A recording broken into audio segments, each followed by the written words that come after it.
All right, today is chapter 6 and 7 of the Tao Te Ching. Chapter 6, the Spirit of the Valley. The Spirit of the Valley is the sacred feminine principle. Its gateway is the root of the cosmos. Like an unbroken silk thread, it is inexhaustible. Chapter 7, Self Through Selflessness. Heaven is long-lasting, and earth is enduring. Thus, as it is in itself long-lasting and enduring, but does not exist for its own benefit, the cosmos may endure. In the same way, the enlightened man may place himself last, but come first, and may neglect himself and yet be preserved. It is his lack of self-interest that allows him to fulfill his self. All right, let's talk about it.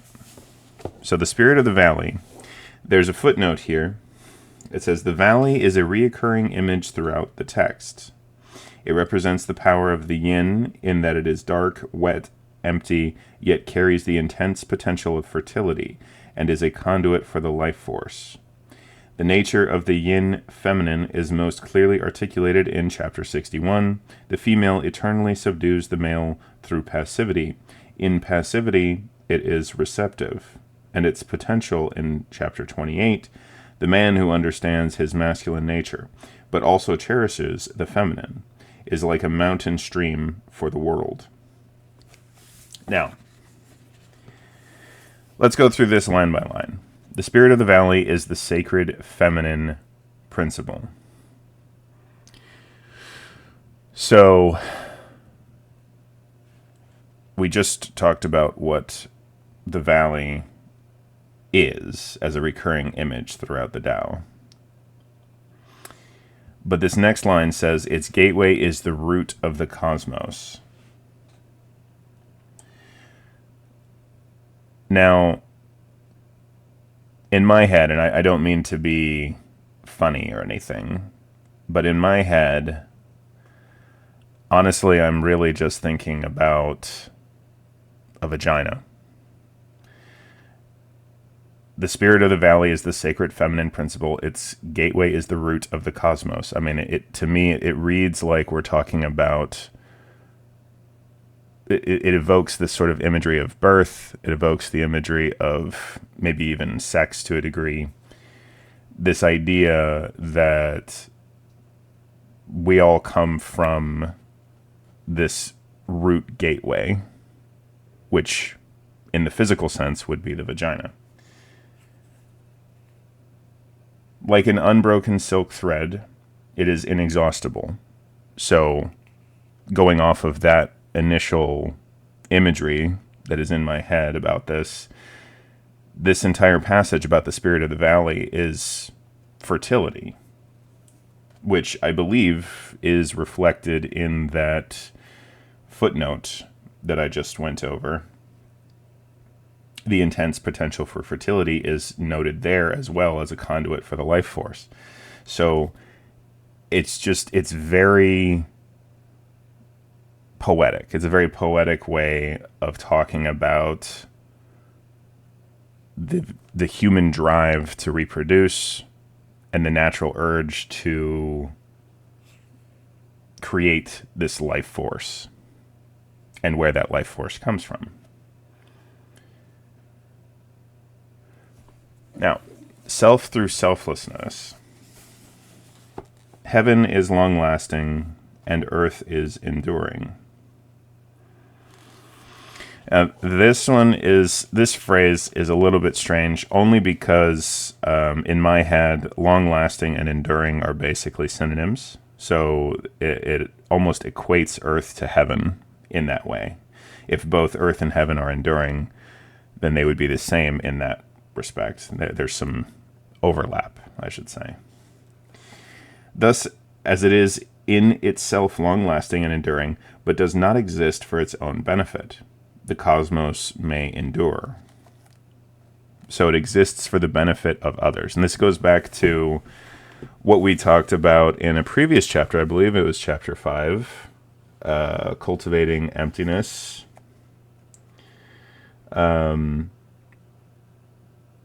or perhaps maybe even chapter 4,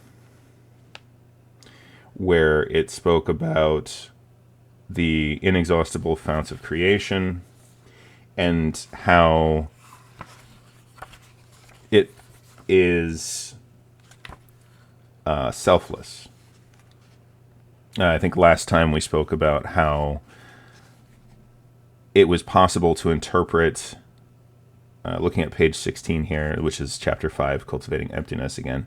The wise man obeys his own rules and has no natural inclination to benevolence. He treats people like ritual objects to be used according to their purpose. Yeah, and I spoke about how, in my interpretation, it seemed like the point of being wise, or the point of, I guess I would say, like, channeling the Tao through yourself, was not to live for your own benefit, but for the benefit of others, to help other people reach their peak, rather than using the Tao to reach your own. And here in chapter 7, that seems to be reflected again, where it says, thus as it is in it of itself, or in itself, long-lasting and enduring, but does not exist for its own benefit.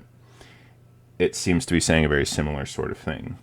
In the same way, the enlightened man may place himself last, but come first. So you put others before yourself, you try to lift others up above yourself, and in doing that, you actually become this enduring, sort of long-lasting force, almost like I feel like this is reading like the way to become an agent of the Tao is to act the way the Tao would, which is to not act in your own benefit, but for the benefit of others, very charitably. So it says, in the same way, the enlightened man may place himself last, but come first, and may neglect himself and yet be preserved. So people will remember you for the way that you helped them, but not if you're doing it selfishly. It is his lack of self-interest that allows him to fulfill his self. So, sort of a counterintuitive point there, a little bit ironic, that when you help others, you end up helping yourself as well. And I'm reminded of,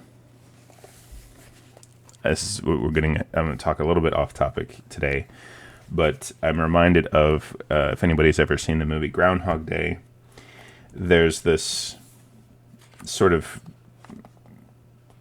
we'll say, a pervasive theme throughout Groundhog Day, that when he, Phil, the weatherman Phil, when he is doing things just for himself, he's finding himself to be very miserable.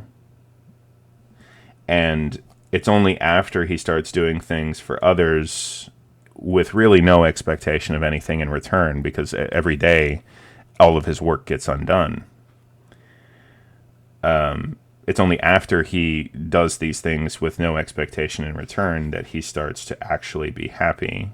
And genuinely, at that point, people really do become attracted to him. It's like he has this magnetic force. Now, I've heard, this is a bit continuing with that, this is a bit still off topic, but I've heard that the person who wrote Groundhog Day was an atheist. But interestingly, despite being an atheist, that doesn't preclude somebody from writing something that is technically true. And helping others can be a very useful and fulfilling path. You know, a lot of people might say that if you're atheists, that atheists are naturally selfish or something. I don't necessarily agree with that, being atheist myself. But it is difficult, I think, for anyone to be purely selfless. And so that's a powerful thing to think about. It's a powerful thing to think about giving up your almost, I want to say, addiction to, I guess I can only speak from personal experience here, but like giving up your addiction to furthering your own life in exchange for furthering the lives of other people around you. It feels like that's not going to be useful to you if you're a selfish person, which I think I can speak from experience on that as well. But it might be the most useful thing in a, like I said, sort of that counterintuitive, ironic way. So, all that being said,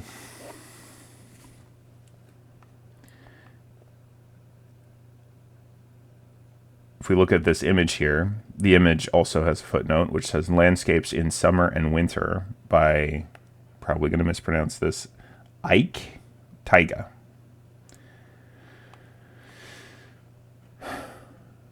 How did he get this vantage point? I'm assuming it's a he because Ike sounds like a guy's name. But, like, how did he get this vantage point? Where is he standing that he could see all of this at once? Or is this just maybe this is what the artist imagined the landscape would look like from above because they're familiar with the terrain, they're familiar with where the villages are. I mean, I'm not trying to say that cartography didn't exist, but is this actually cartography? Or is this artistic license?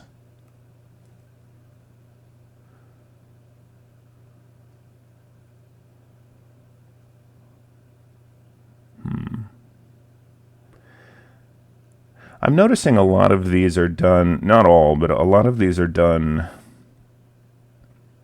with almost no variation in color, where we stick with a lot of yellows and browns, a lot of these earthen colors. And I'm sure that has to do with the fact that some of the brighter colors were unavailable at the time. I mean, this was 18th century after all, according to the footnote. So, 18th century, 1700s, maybe the only colors you could get your hand on were earthen colors, browns and yellows and things like that. And I suppose those would be the easiest to get your hands on.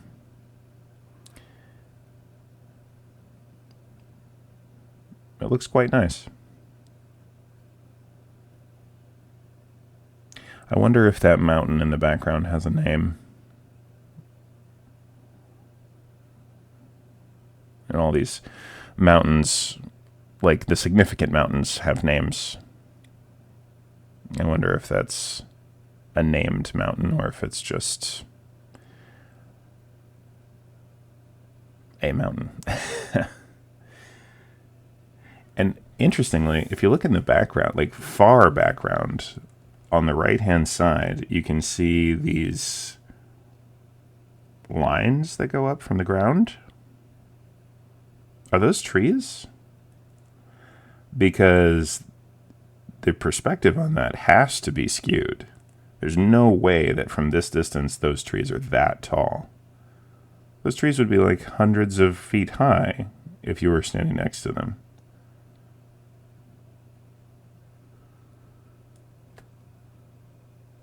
And the house in the very foreground, like the extreme foreground on the far left, is that house on stilts?